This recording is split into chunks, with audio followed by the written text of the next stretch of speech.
spraying it with a bit of oil, and I'm going to pop that in, cover it up with Glad wrap, and then leave it to rest for about an hour.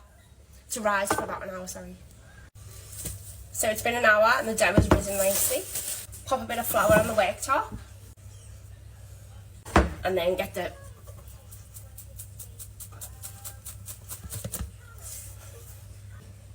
dough out, deflate it a little bit. Just lovely. So I'm going to cut it in half,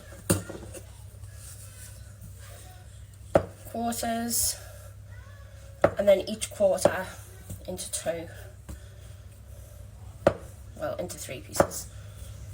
Do I know how to count much?